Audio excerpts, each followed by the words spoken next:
تیسرا سوال اہم ہے اور جو یہ چیزیں ہمیں بھی فیس کرنا پڑتی ہیں، اور یقیناً یہ جب سوال آیا تو ان کو بھی یقیناً یہ دشوار ہوئے ہوں گے کہ اہل سنت کے اندر جو ناسبی اور یزیدی ٹائپ لوگ گھسے ہوئے ہیں وہ اس کے اوپر بحث کرتے ہیں، اور تھوڑی ہی دیر کے بعد ایک ان کے زوم میں جو انہوں نے لکھا ہے کہ مضبوط آرگیومنٹ پیش کرتے ہیں کہ حسین علیہ السلام اور یزید کے مسئلے سے متعلق قیامت کے دن پوچھا ہی نہیں جائے گا تو اس پر بحث میں الجھنے کا کیا فائدہ ہے، اور اس پر سکوتی اختیار کرنا چاہیے۔ تو میرا سوال یہ ہے، آپ تو جواب دیں گے کہ یہ پہلے گھنٹے میں یا پہلے 10-20 منٹ جو بحث ہوتی ہے تو اس میں سکوت کا خیال نہیں رکھنا چاہیے؟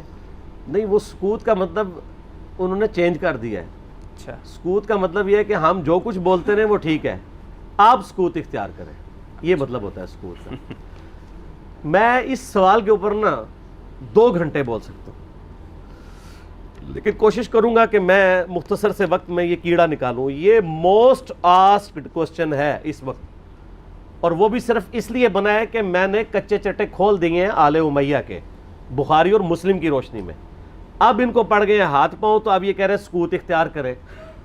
جب آپ لوگ ناسبیت پھیلا رہے تھے، ناسبی کہتے ہیں جو سیدنا علی کے خلاف کھڑے ہونے والے لوگ ہیں، یزیدیت پھیلا رہے تھے، اس وقت آپ لوگوں کو کوئی شرم و حیا نہیں آئی ہے۔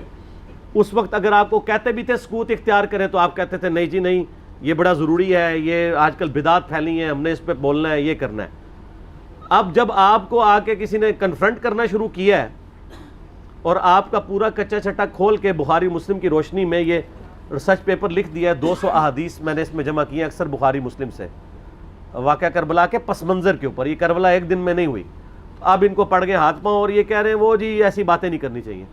پہلے میں تو الزامی جواب اس کا دیتا ہوں، الزامی جواب پھکی والا، اینٹی وینم، لاجیکل آنسر اس لیے ضروری ہوتا ہے تاکہ دماغ میں ڈرل ہو، کوئی بات اندر داخل ہو۔ مجھے یہ بتائیں کہ ڈاکٹر ذاکر نائک نے جب 2009 کے اندر یزید کو رضی اللہ عنہ کہا، اس وقت کون کون سے علماء تھے اہل حدیث کے یا دیوبند کے؟ بریلویوں کو بھی تھے لیکن وہ بھی اپنی حاضری لگا رہے تھے، ان کو چھوڑ دیں۔ شیعہ نے تو بولنا ہی تھا کہ جنہوں نے فرنٹ سے لیڈ کر کے ڈاکٹر ذاکر نائک کو یہ کہا ہو کہ آپ سکوت اختیار کر لیں، کسی نے بھی نہیں کیا، مزہ لے رہے تھے اس کا۔ ڈاکٹر ذاکر نائک نے جب 2009 میں یہ فتنہ اٹھایا، میں ان کی بڑا احترام کرتا ہوں، آپ کو پتہ ہے میں ان کو پروموٹ بھی کرتا ہوں، علمی اختلاف اپنی جگہ۔ میں نے جب اس کو کنفرنٹ کیا، اس کو علمی دلائل کے ساتھ جواب دیا، تو یہ سارے ہمارے پیچھے پڑ گئے۔ یعنی آپ ہمارے سروں پہ جوتیاں بھی مارتے ہیں اور ہمارے رونے پہ بھی بندی لگاتے ہیں، اس کو کوئی نہیں کچھ کہہ رہا۔ جب ہم نے جواب دیا تو سارے ہمیں کہنے لگے جی آپ سکوت اختیار کر لیں۔ ڈاکٹر ذاکر نائک کو کسی نے کہا سکوت اختیار کریں؟ اب آج کے بعد نہ کوئی ریکارڈ کرا دے، پچھلے 10 سالوں میں کوئی ویڈیو دکھائیں، 10 سالوں میں نہیں دکھائیں، شروع کے 2-3 سالوں میں، 2009 10 11 12 میں ڈاکٹر ذاکر نائک کا نام لے کے کسی نے کہا سکوت اختیار کریں؟ تو وہ تو سکوت کا مطلب یہ کہتے ہیں کہ آل امیہ کو آپ ننگا نہ کریں، اہل بیت کی آپ جتنی مرضی گستاخیاں کر لیں، ان کے دشمنوں کو جتنا مرضی بڑھا چڑھا کے بیان کریں، اس پہ یہ راضی رہتے ہیں۔ تو ان کو تو سکوت نہیں کرواتے، ان کو تو حافظہ اللہ کہتے ہیں، ان کو تو دامت برکاتم عالیہ کہتے ہیں، اور جو جواب دے رہا ہے احادیث کی روشنی میں اس کو کہتے ہیں آپ سکوت اختیار کریں۔ تو بخاری مسلم کو ہم پھر بند کر دیں؟ میں نے تو اپنی کو بات ہی نہیں کی ہے، میں تو صحیح الاسناد حدیث سے بیان کرتا ہوں۔ اور دوسرا، صرف اس معاملے میں کیوں سکوت اختیار کریں؟ وہ کہتے ہیں نہیں، اس لیے دیکھیں جی کربلا ہو چکی، کام ختم ہو گیا، اثرات تو آج تک ہے۔ وہ تو پھر غزوہ بدر بھی ہو چکی بھی ہے، تو رمضان شریف میں آپ غزوہ بدر کے اوپر کیوں جمعے پڑھاتے ہیں؟ ختم کریں، غزوہ احد پہ ختم کریں، میلاد کے بھی سب کچھ پروگرام ختم کریں۔ نبی علیہ السلام پیدا ہوئے تھے، فوت ہو چکے، جنتوں میں زندہ ہیں، لیکن اب دنیا میں تو نہیں ہے۔ ان چیزوں کو یاد کیوں رکھا جاتا ہے؟ زندہ قومیں اپنے ماضی کے واقعات کو یاد رکھتی ہیں۔ پھر پورے کا پورا قرآن انسانی تاریخ کے کتنے بڑے بڑے واقعات بتاتا ہے جو ختم ہو چکے ہیں۔ برادران یوسف فوت ہو چکے ہیں، لیکن آج تک قرآن میں عبرت کے لیے انہوں نے جو کچھ اپنے بھائی کے ساتھ کیا، اور برادران یوسف وہ صحابی ہیں جن کا باپ بھی پیغمبر ہے، بھائی بھی پیغمبر ہے، ڈبل صحابی ہیں، لیکن آج بھی ان کی مثال دی جاتی ہے۔ تو کوئی اسے کوئی یہ نہیں سمجھتا کہ گستاخی ہو گئی ہے۔ پھر الٹیمیٹلی آ کے تو وہ سورہ بقرہ کی آیات پیش کرتے ہیں تلک امۃ قد خلت لہا ما کسبت ولکم ما کسبتم. اور ظالموں اس آیت کا ترجمہ ہی تم لوگوں نے بدل دیا. یہ تو کانٹیکسٹ سٹارٹ ہو رہا ہے کہ یہودی کہتے تھے ہم ابراہیمی ہیں, ہمیں ابراہیم کی نسبت کام آ جائے گی. تو اللہ نے فرمایا تلک امۃ قد خلت, وہ بڑی نیک امت تھی, وہ تو جا چکی ہے. لہا ما کسبت ولکم ما کسبتم, ان کے لیے ان کے نیک اعمال ہیں اور تمہارے لیے تمہارے نیک اعمال ہیں.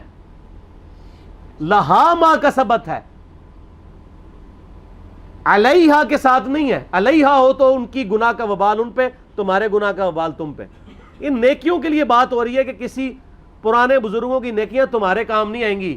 یہ نہیں بات ہو رہی کہ پرانے بزرگ اپنی برائیاں ساتھ لے گئے اور تم بھی اپنی برائیاں ان کو چھوڑو, ان کو ڈسکس ہی نہ کرو. یہ قرآن بات کیسے کر سکتا ہے؟ قرآن تو خود پرانوں کی غلطیوں کو ڈسکس کرتا ہے عبرت کے لیے. تو ترجمہ ہی بدل دیا.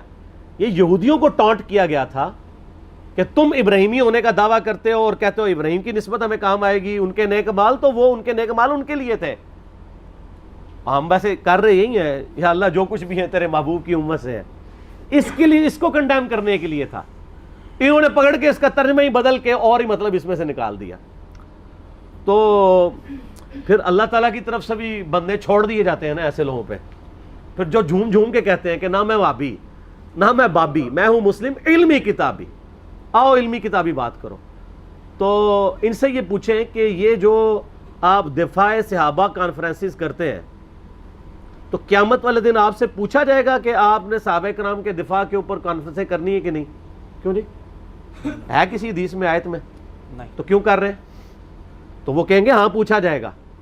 تو ہم بھی کہتے ہیں ہاں پوچھا جائے گا, بالکل پوچھا جائے گا. سورہ تکاثر میں آتا ہے نا ثم لتسألن یومئذ عن النعیم, پھر اس قیامت کے دن تم سے ہر نعمت کے بارے میں پرسش ہوگی. کیٹیگوریکل ہے. جس کو اللہ نے علم دیا نا, یہ اس کے پاس نعمت ہے, اس کے بارے میں پوچھا جائے گا علم آگے تک پہنچایا کہ نہیں, اور نہیں پہنچایا ہوگا تو لعنتی ہوگا وہ. یہ آیت ہے سورہ بقرہ کی, میں نے ریسرچ پیپر کے اوپر لکھی ہے سٹارٹ میں 159 اور 160. ان الذین یکتمون ما انزلنا من البینات والہدی, بے شک وہ لوگ جو چھپا لیتے ہیں ان روشن اور ہدایت کی چیزوں میں سے جن کو ہم نے لوگوں کی ہدایت کے لیے اپنی کتاب میں بیان کیا, ایسے لوگوں پر اللہ کی لعنت ہے اور تمام لعنت کرنے والوں کی لعنت ہے. الا الذین تابوا واصلحوا, سوائے ان لوگوں کے جو توبہ کر لیں, اپنی اصلاح کر لیں, وبینوا, اور اصلاح پہ اکتفا نہیں بلکہ وہ لوگوں کو بتا بھی دیں جو کچھ چھپایا تھا. فاولئک اتوب علیہم وانا التواب الرحیم, تو ایسوں کی توبہ اللہ قبول کرے گا اور اللہ تعالیٰ بخشنے والا مہربان ہے. اس کو سپورٹیو ایک حدیث بھی میں نے لکھی ہے, ترمذی میں, سنن نبی داؤد میں, سنن ابن ماجہ میں ہے, کہ نبی علیہ السلام نے فرمایا جس شخص سے علم کی بات پوچھی گئی اور وہ اسے معلوم تھی اور اس کے باوجود اس نے چھپا لی, تو ایسے لوگوں کو قیامت والے دن آگ کی لگام دی جائے گی. تو یہ بڑا کریٹیکل ایشو ہے. علم اللہ کی نعمت ہے آپ کے پاس, اس کی قدر کے لوگوں کو صحیح بات بتائیں تو پوچھا جائے گا. سورہ الاحزاب کی آیت نمبر 57 کیا ہے؟ آیت درود سے اگلی, ان الذین یؤذون اللہ ورسولہ لعنہم اللہ فی الدنیا والآخرہ واعد لہم عذابا مہینا, بے شک جو لوگ اللہ اور اس کے رسول کو تکلیف دیتے ہیں ان کی زندگی میں بھی اور زندگی کے بعد, موت کے بعد بھی ان پر اللہ کی لعنت ہے, اور اللہ تعالیٰ نے ان کے لیے ذلیل و خوار کر دینے والا عذاب تیار کر رکھا ہے. وَلِعَوْذُ بِاللَّهِ تَعَالَى اللہم اجرنا من النار. تو جو اللہ اور اس کے رسول کو اذیت دے رہے ہیں ان سے پوچھا نہیں جائے گا. تو یہ ایک ڈھکوسلا انہوں نے کیا ہوا ہے اپنی کمزوریوں پہ پردہ ڈالنے کے لیے. خود جو کچھ مناظرے کر رہے ہوتے ہیں اس کے بارے میں کیا پوچھا جائے گا؟ جو یہ کام کر رہے ہوتے ہیں وہ کہیں گے پوچھا جاتا ہے, تو اس کے بارے میں کیوں نہیں پوچھا جائے گا؟ اور جی کو یہ بنیادی مسئلہ ہے. فضائل صحابہ احمد بن حنبل کی کتاب میں 2 روایتیں ہیں صحیح سند کے ساتھ. ایک روایت میں ہے کہ سیدنا علی بن ابی طالب کہتے ہیں, یہ حدیث موقوف ہے اور ظاہر غیبی خبر ہے, نبی علیہ السلام کے بتانے پر موقوف ہے, کہ میری وجہ سے 2 فرقے گمراہ ہوں گے, ایک میری محبت میں غلوف کر کے, ایک میری دشمنی میں غلوف کر کے. اور دوسری روایت میں ہے فضائل صحابہ احمد بن حنبل کی کتاب میں کہ میری وجہ سے 2 فرقے دوزخ میں جائیں گے, ایک میری محبت میں غلوف کر کے, ایک میری دشمنی میں. تو جب آپ کی جنت اور دوزخ کا فیصلہ اس کے اوپر ہو رہا ہے تو پوچھا کیوں نہیں جائے گا؟ اچھا اپنا کام یہ پورا کر رہے ہیں کہ جو سیدنا علی کی شان میں غلو کر رہے ہیں ان کو یہ خوب سمجھا رہے ہیں کہ جی آپ اپنے آپ کو صحیح طریقے سے صحیح بندے کا پتر بنا لو ورنہ پوچھا جائے گا. تو جو سیدنا علی کے مخالفین ہیں ان کو سمجھانے کی ذمہ داری کس کی ہے؟ ان کو کون سمجھائے گا؟ وہ ساری اس پلیٹ فارم سے سمجھایا جا رہا ہے, دونوں کو سمجھایا جا رہا ہے اللہ کے فضل سے. تو جنت و دوزخ کا تو فیصلہ ہونا ہے. پھر جو صحیح مسلم کی حدیث ہے 240 انٹرنیشنل نمبر کے مطابق, علی سے محبت نہیں رکھے گا مگر مؤمن, علی سے بغض نہیں رکھے گا مگر منافق. تو آپ کے ایمان کا لٹمس ٹیسٹ ہی جو ہے وہ محبت علی ہے. تو جنت اور دوزخ کا فیصلہ اس کے اوپر نہیں ہونا. پھر غدیر خم کی حدیث جو صحیح مسلم میں 6225 سے 6228 تک ہے, آپ علیہ السلام کا آخری خطبوں میں سے ایک خطبہ ہے وفات سے 2.5 مہینے پہلے خم نامی گاؤں میں. اس میں کیا الفاظ ہیں؟ اے لوگو آگاہ ہو جاؤ, میں بھی ایک انسان ہوں, قریب ہے کہ اللہ کا قاصد یعنی موت کا فرشتہ میرے پاس آئے اور میں اس کی دعوت قبول کر لوں. میں اپنے بعد تم میں 2 بھاری چیزیں چھوڑ کے جا رہا ہوں. ان میں سے پہلی چیز اللہ کی کتاب ہے, اس میں ہدایت ہے, اس میں نور ہے. تم اللہ کی کتاب کو پکڑو, اپنا تعلق اس کے ساتھ مضبوط کرو. اللہ کی کتاب اللہ کی رسی ہے, جو اسے پکڑے گا ہدایت پہ ہوگا, جو چھوڑ دے گا گمراہ ہو جائے گا. اور دوسری بھاری چیز میرے اہل بیت ہیں. پھر 3 دفعہ آپ علیہ السلام نے فرمایا میں اپنے اہل بیت کے معاملے میں تمہیں اللہ کا خوف دلاتا ہوں, میں اپنے اہل بیت کے معاملے میں تمہیں اللہ کا خوف دلاتا ہوں, میں اپنے اہل بیت کے معاملے میں تمہیں اللہ کا خوف دلاتا ہوں. جب نبی علیہ السلام آپ کو ڈرا رہے ہیں, وہاں تو کسی نے کہا یا رسول اللہ اہل بیت کے بارے میں پوچھا جائے گا. پھر المستدرک الحاکم میں صحیح سند کے ساتھ حدیث ہے انٹرنیشنل نمبر کے مطابق 4712 کہ نبی علیہ السلام نے فرمایا اگر کوئی شخص پوری زندگی حجر اسود اور مقام ابراہیم کے درمیان نمازیں پڑھتا رہے اور روزے رکھتا رہے اور قیامت والے دن اللہ سے اس حال میں ملاقات کرے کہ ہم اہل بیت کا بغض اس کے دل میں ہوا, تو اللہ اسے ضرور دوزخ میں داخل کرے گا. اگر اہل بیت کا بغض نمازوں کے باوجود, اور عام نمازیں نہیں, حجر اسود اور مقام ابراہیم کے درمیان اور روزے رکھنے کے باوجود آپ کو دوزخ میں لے جا سکتا ہے, تو کیوں نہیں پوچھا جائے گا؟ ایک کہانیاں بند کرو. اصل میں ان بیچاروں کا بھی قصور نہیں, ان کے بڑے بزرگ بھی ان کو کہانیاں کراتے رہے. انہوں نے وہی کہانیاں سن کے تو آگے بیان کی. ان کو کیا پتا تھا کہ آگے تو مسئلہ کھڑا ہو جائے گا. آگے تو ہر جگہ یہ آواز آ رہی ہے کہ نہ میں وہابی نہ میں بابی, میں ہوں مسلم علمی کتابی. ان کے تو گاٹے فٹ ہوگی یہ چیز. تو یہ اتنی ساری آیات اور احادیث اس بات کا ثبوت ہے کہ یہ سچائی ہے, اور یہ سکوت کا صرف آپ کو کہتے ہیں. جو بکواسات کر رہے ہوتے ہیں ان کو نہیں کہتے. مودودی صاحب کے پیچھے پنجے جھاڑ کے پیچھے پڑ گئے, جی مودودی صاحب نے خلافت و ملوکیت لکھ کے مصیبت کھڑی کی. اور بھائی جو آپ کے روحانی ابا جی محمود احمد عباسی صاحب منکرین حدیث میں سے تھے, جنہوں نے خلافت معاویہ اور یزید کتاب لکھ کے سیدنا علی کی گستاخیاں کی, حسین ابن علی کی گستاخیاں کی علیہم السلام, اس کے جواب میں خلافت و ملوکیت آئی ہے. کہتے نہیں ایویں لکھ دی, ایویں نہیں لکھی, جواب میں لکھی ہے. اور پھر سعودیہ کی فنڈنگ کے بعد یہاں پہ لوگوں نے جب حسین ابن علی کو نیچے کرنا شروع کیا اور یزید کو اوپر اور یزیدی پارٹی کو اوپر کرنا شروع کیا, تو پھر 5B آ گیا. آپ دیکھیں کبھی بھی انیشیٹو اہل بیت کے چاہنے والوں کی طرف سے نہیں لیا جاتا. یہ تو ہم جواب والی سائڈ پہ بیٹھے ہوتے ہیں, ہمیشہ یہ پنگا لیتے ہیں, ہم جواب دیتے ہیں. جب جواب دیتے ہیں ان کی ہوتی ہے ٹھکائی, پھر یہ کہتے ہیں سکوت اختیار کر لیں. سمجھ آ گئی آپ کو پوری گیم؟ یہ سکوت کا بات یہ کرتے ہی اس لیے ہیں کہ ان کی ہوتی ہے ٹھکائی. ان کو تو یہ حدیثیں ہضم ہی نہیں ہوتی ہیں. اب یہ اپنے عوام کو منہ نہیں دکھا سکتے, پھر ان کو بڑی مصیبت کھڑی ہو جاتی ہے کہ اب کیا کریں, کس طریقے سے اب قابو کریں. تو آخری حل یہ ہے سکوت اختیار کر لیں. سکوت آپ لوگوں نے تو کوئی نہیں اختیار کیا ہوا. آپ کے سامنے جب صحابہ کرام کی توہین ہوتی ہے تو آپ کیوں شیعہ کو سمجھاتے ہیں؟ سکوت اختیار کریں نا. کون سا آپ سے قیامت دن پوچھا جائے گا؟ یہ میں الزامی طور پہ بات کر رہا ہوں. اور آپ کے بڑے بزرگ سیدنا علی اور حسین ابن علی کی گستاخیاں کریں, ان سے اپنے بغض کا اظہار کریں, جب ہم ان کو سمجھائیں تو ہمیں کہتے ہیں آپ سکوت اختیار کریں. تو سر یہ 2 نمبر پالیسی چھوڑ دیں. میں نے پہلے بھی ان کو کہا ہے کہ لوگ گھاس کھانا چھوڑ چکے ہیں. پہلے لوگوں کو آپ نے بے زبان بھیڑے بنایا ہوا تھا, اب لوگوں کے ہاتھ میں قرآن و حدیث آ گیا, اور اس ریسرچ پیپر کے بعد تو یقین کریں ان کے پلے کوئی شے نہیں رہی ہے.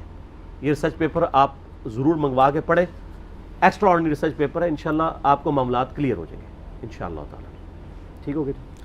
اس کے ضمن میں بس ایک چھوٹی سی بات یہ ہے کہ آج کا دور آپ کو پتہ ہے میڈیا, اخبارات اور ریڈیو کا دور ہے. اگر آپ سے کہا جائے کہ کسی ایک واقعے سے متعلق, کیونکہ آپ اس کے بارے میں ایک کلیئر سٹینڈ رکھتے ہیں, تو اگر کسی واقعے کے متعلق آپ سے یہ پوچھا جائے کہ آپ اس کو فلاں واقعہ یہ ہوا آپ نے سنا، اور آپ سے پوچھا جائے کہ آپ فلاں شخص کو قاتل گرداننے کے لیے تیار ہیں، جبکہ یہ واقعہ کربلا 1400 سال پہلے ہوئی ہے، تاریخ بھی غلط ملت ہے، مکس ہے، سچ ہے، جھوٹ ہے، اس کے باوجود آپ کوئی کلیئر کٹ سٹینڈ اور حتمی رائے لے سکتے ہیں کہ فلاں شخص مجرم تھا؟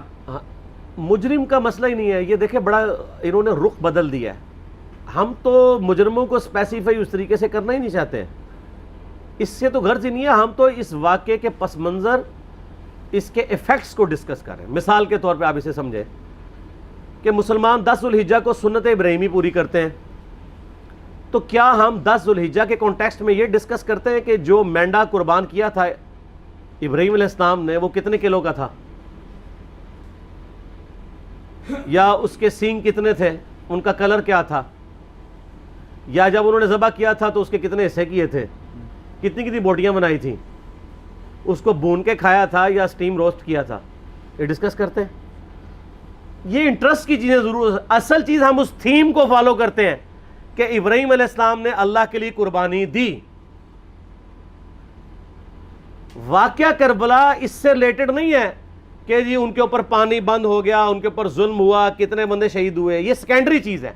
اصل چیز ہے کربلا ہوئی کیوں نبی علیہ السلام کی محنت کو 50 سال کے اندر اس لیول تک پہنچا دیا گیا کہ ہزاروں صحابہ زندہ ہیں اور نبی صلی اللہ علیہ وآلہ وسلم کی پوری اولاد ذبح کر دی جاتی ہے. ہم تو یہ کہہ نہیں رہے کہ کیسے ذبح کیا، انہوں نے آری چلائی تھی یا تلوار چلائی تھی، یہ تو واقعہ کربلا تو سب کو پتہ ہے، ان کی شہادت بھی سب کو پتہ ہے. جامعہ ترمذی میں حدیث ہے حسن و حسین جنتی نوجوانوں کے سردار ہیں، اور ان کی والدہ جو ہے وہ جنتی عورتوں کی سردار ہیں. اور المستدل حاکم میں حدیث ہے حسن و حسین جنتی نوجوانوں کے سردار ہیں اور ان کے والد ان سے بھی بہتر ہیں. تو یہ تو ڈیفینٹ حدیثیں ہیں، یہ تاریخ تو نہیں ہے، نبی علیہ السلام کے فرامین ہیں. تو ان کی موجودگی میں ان کے ساتھ یہ کچھ کیا جائے تو ہم نٹی گریٹیز میں نہیں پڑھتے، ہم اس تھیم کے اوپر کہ یہ کون سی چیز تھی جس نے خلافت راشدہ کو ملوکیت میں بدل دیا، ہم اس تھیم کے اوپر بات کرتے ہیں. ہم کہتے ہیں چھوڑ دیں، بندے ہندے چھوڑیں، الٹیمیٹلی کیا نکلا ہے، کس کی وجہ سے ہوا ہے، وہ تو احادیث کی کتابوں میں موجود ہے. ہم کب کہہ رہے ہیں خفیہ کیمرے لگا گئے جی کس نے گولی پہلا تیر کس نے چلایا، یہ وہ ہم تو بتا رہے کس کے دور حکومت میں ہوا اور ان کا اپنا کردار کیا تھا، اس کو کس طریقے سے لا کے تخت پہ بٹھایا گیا. وہ ساری کی ساری چیزیں تو سامنے ہیں، وہ تاریخ کی کتابیں نہیں ہیں، حدیث کی کتابیں ہیں. اگر آپ کہتے ہیں کہ بخاری مسلم سے ہم نے صرف رفع الیدین کی حدیثیں لینی ہیں یا ایمانیات کی حدیثیں لینی ہیں اور باقی جو بخاری اور مسلم میں آل امیہ کی بدماشیوں کو ننگا کیا گیا ہے وہ ہم نے نہیں لینی ہے، تو سر پھر آپ اپنے آپ کو کلیئر کٹ، پھر ہم آپ سے واقعہ کربلا نہیں ڈسکس کریں گے، حجیت حدیث میں بات کریں گے. آپ کو اپنے آپ کو منکرین حدیث کہنا پڑے گا. یہ آپ اسکروٹنگ کیسے کریں گے؟ اس سے بڑی بات مجھے یہ بتائیں کہ عظمت صحابہ بڑی چیز ہے یا عظمت محمد رسول اللہ صلی اللہ علیہ وآلہ وسلم؟ تو بریلوی یہی تو رونا رو رہے ہیں، وہ کہہ رہے ہیں کہ قرآن میں تھوڑی آیات ہیں. آپ پھر مڑ مڑ کے پڑھتے ہیں قل انما انا بشر مثلکم، اس میں تو نبی علیہ السلام کی تنقیص ہو رہی ہے. تو ہم ان کو کیا کہتے ہیں کہ تنقیص مقصد نہیں، نعوذ باللہ نہ ہو رہی ہے، آپ افضل البشر ہیں لیکن آپ کی سپیشیز بشر ہے. یہ ہم اپنا عقیدہ سمجھتے ہیں، وہ اس کو تنقیص شمار کرتے ہیں. تو پھر اس وقت آپ بھی بریلویوں کی بات مان کے تو یہ آیات پڑھنا چھوڑ دیا کریں نا. آپ کہتے ہیں نہیں آیات ہے کیوں نہ بیان کریں، تو ہم بھی کہتے ہیں احادیث ہے کیوں نہ بیان کریں. کہ صحیح بخاری میں حدیث ہے 2812 عمار کو ایک باغی جماعت قتل کرے گی، وہ جماعت دوزخ کی طرف بلا رہی ہوگی اور عمار ان کو اللہ اور جنت کی طرف بلا رہا ہوگا. اب اس کے نرغے میں جو آتا ہے وہ آئے، میں اپنے نبی سے ٹکر لے لوں آپ لوگوں کے منہ کا خیال رکھتے ہوئے کہ میں نبی علیہ السلام کو کہوں کہ آپ نے کیوں ایسی بات کر دی کہ مولا علی کے مخالفین کو آپ نے دوزخ کی طرف بلانے والی جماعت کہہ دیا. تو لیں آپ ٹکر، جائیں سیدھا دوزخ میں.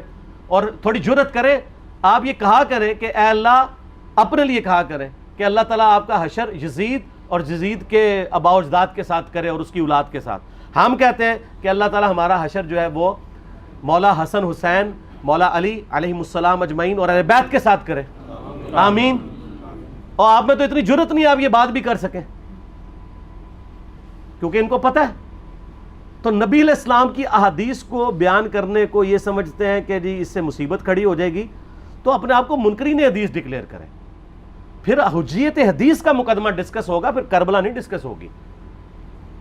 اور یہ ٹی وی پہ بھی آ کے مولوی بیٹھے ہوتے ہیں, سنیوں کے بھی شیعوں کے بھی, مڑ مڑ کے جی وہ یزید نے یہ کر دیا. وہ یزید نے کیا کیا ہے یار؟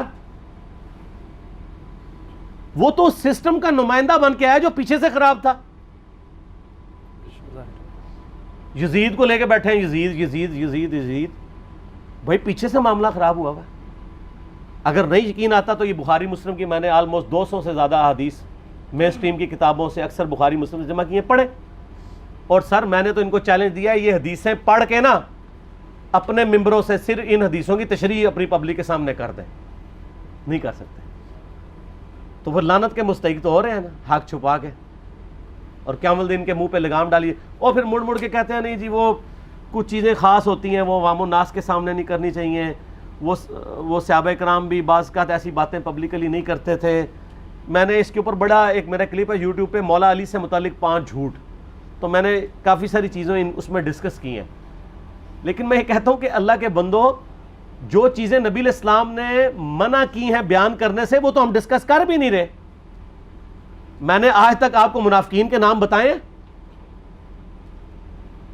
آپ نے حذیفہ ابن یمان کو بتائے تھے نا آپ صلی اللہ علیہ وسلم نے, صحیح بخاری میں آتا ہے. تو میں نے آپ کو بتائے, آپ رازدار رسول تھے, وہ ختم ہوگی بات. میں نے کبھی ڈسکس کی ہے؟ اگرچہ میں نے صحیح مسلم کی حدیث 7035 نمبر ڈسکس کی ہے کہ نبی علیہ السلام نے فرمایا میرے صحابہ میں 12 منافق ہیں, وہ کبھی بھی جنت میں داخل نہیں ہوں گے یہاں تک کہ سوئی کی ناکے سے اونٹ نہ گزر جائے. اور ان میں سے 8 ایسے ہیں جس کی کمر پہ دوبیلا پھوڑا نکلے گا. میں نے آج تک آپ کو بتایا کہ کس کس کی کمر پہ دوبیلا پھوڑا نکلا اور اس کی موت اسی پھوڑے میں ہوئی ہے؟ بتایا؟ تو میں تو وہ چیزیں ڈسکس بھی نہیں کر رہا, میں وہ چیزیں ڈسکس کر رہا ہوں جو نبی علیہ السلام نے علامات النبوہ میں بتائی ہیں. یہ امام بخاری حدیث نبوت کی دلیل کے چیپٹر میں لے کے آئے ہیں, اور امام بہقی نے 3500 احادیث پر مشتمل ایک کتاب لکھی ہے دلائل النبوہ, کہ ہم نبی صلی اللہ علیہ وسلم کو نبی کیوں مانتے ہیں, اس کے اوپر. اور اس میں یہ ساری حدیثیں عمار بن یاسر کے قتل والی لے کے آئے ہیں, بتانے کے لیے کہ دیکھیں ہمارے نبی علیہ السلام کی نبوت کی دلیل ہے کہ آپ نے اپنی وفات کے آلموسٹ 30 سال کے بعد ہونے والے واقعے کو پہلے ہی بتا دیا. یہ حدیثیں چھپانے والی نہیں, بیان کرنے والی ہیں. علامات النبوہ کی حدیثیں آپ کہتے ہیں چھپائیں.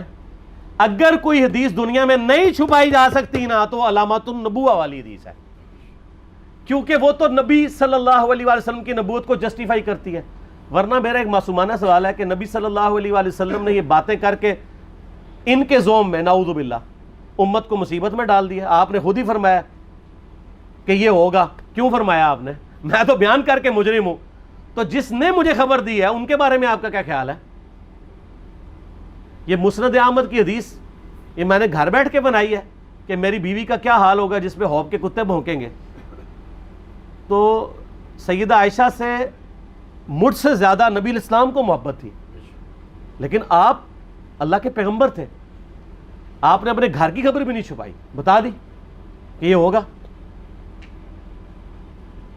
اور اس سے بڑھ کے آپ صحیح بخاری میں دیکھیں عمار ابن یاسر کا خطبہ ہے. میں نے یہ سارا, پریشان نہیں ہونا, یہ ریسرچ پیپر میں سارا کچھ موجود ہے, اور کوئی چیز بھی ایسی نہیں جو اس میں سکپ ہو. صحیح بخاری میں خطبہ ہے کہ عمار ابن یاسر کو مولا علی نے بھیجا کوفے میں.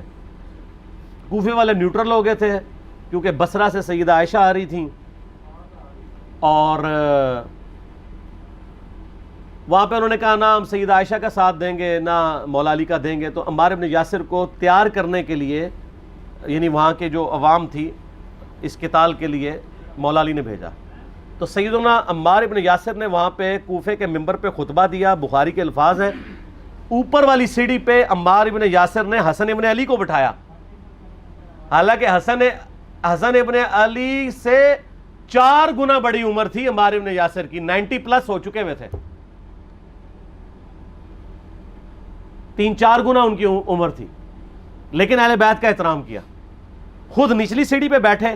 بخاری کے الفاظ ہیں کہ اے لوگو اللہ نے تمہیں آزمایا ہے, ایک طرف دنیا اور آخرت میں تمہارے نبی کی بیوی ہیں سیدہ عائشہ، دنیا اور آخرت میں، یعنی عزت اپنی جگہ قائم.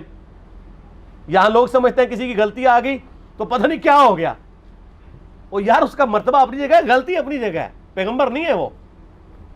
اور دوسری طرف علی ابن ابی طالب ہے. اللہ اب دیکھے گا تم عائشہ کی اطاعت کرتے ہو یا اللہ کی. علی کی نہیں، اللہ کی. کیوں؟ یا ایھا الذین آمنوا اطیعوا اللہ و اطیعوا الرسول و اولی الامر منکم. ان کا اولو الامر مولا علی ہیں، ان کی اطاعت واجب ہے. یہ اللہ نے آزمایا ہے کہ اللہ کی اطاعت کرتے ہو یا عائشہ کی. اور آپ حیران ہوں گے، یہ حدیث امام بخاری حضرت عائشہ کی فضیلت والے چیپٹر میں لے کے آئے ہیں.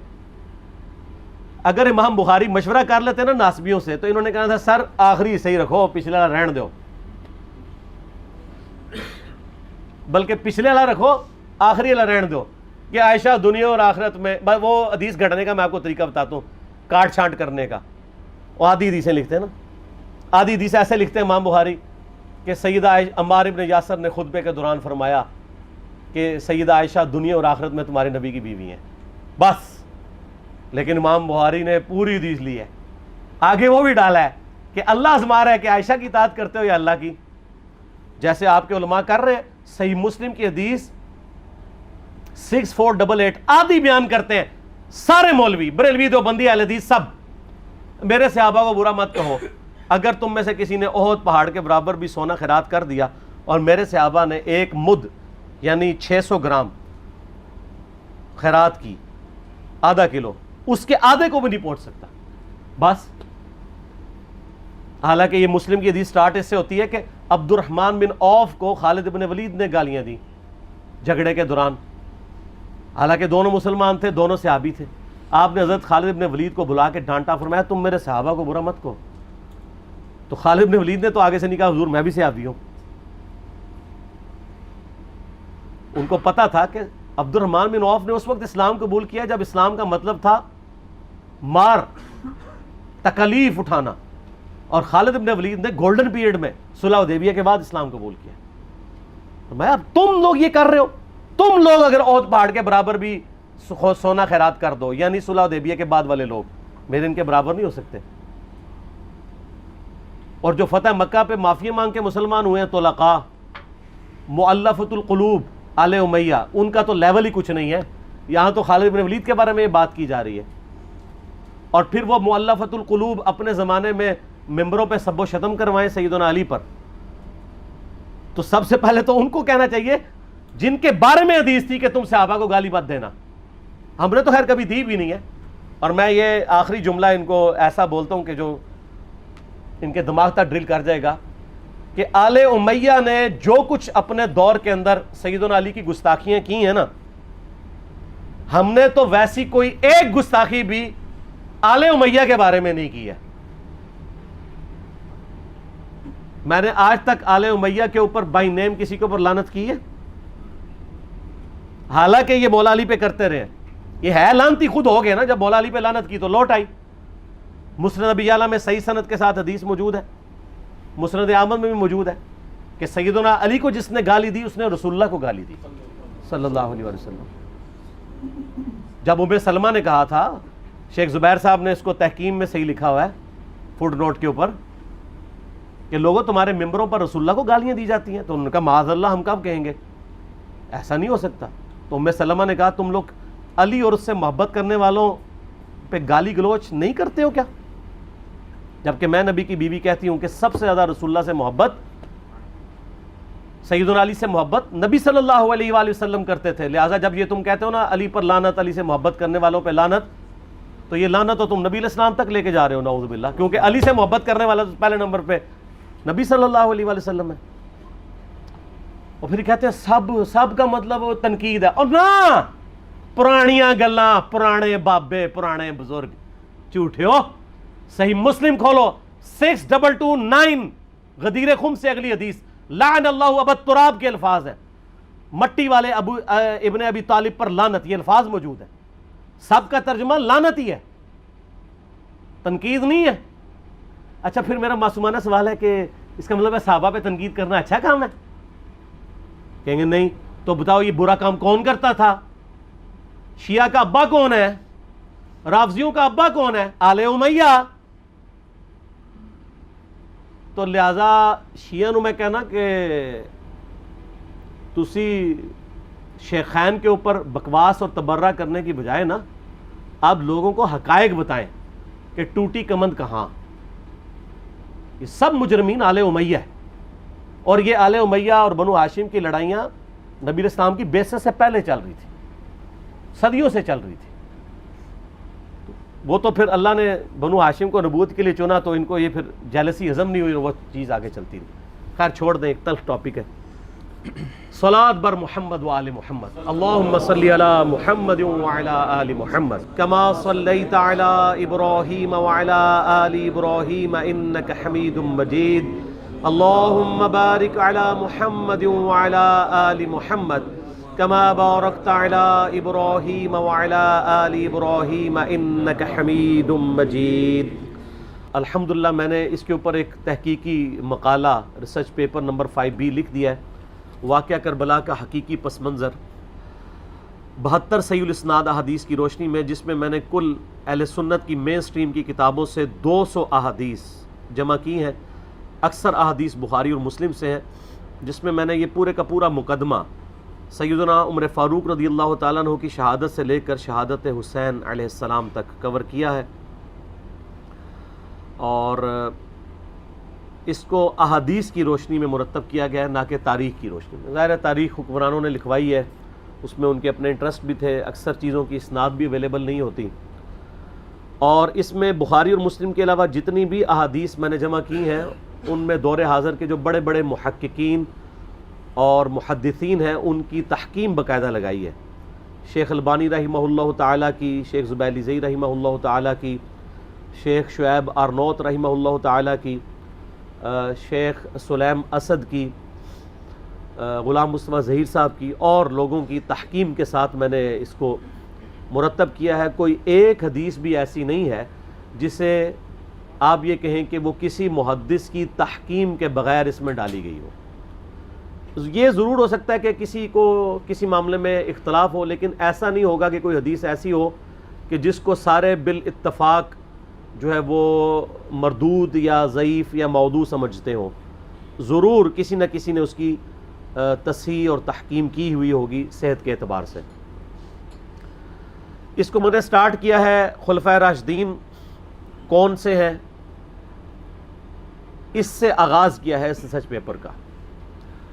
اس کے بعد پھر میں نے جو جنگ جمل صفین اور نہروان ہوئی، شہادت عثمان والا ایشو ہوا، اس کو کور کیا ہے، صلح حسن کو کور کیا ہے، یزید کی ولی عہدی کو، اور الٹیمیٹلی سیدنا حسین ابن علی رضی اللہ تعالی عنہما وعلیہم السلام کی مظلومانہ شہادت کو صحیح الاسناد احادیث جو اہل سنت کی کتابوں سے ہیں اس سے کور کیا ہے الحمدللہ. تو اس لیے آج میں جتنی بھی احادیث بیان کروں گا کوسچنز کے دوران آلموسٹ ساری اس میں اویلیبل ہوں گی.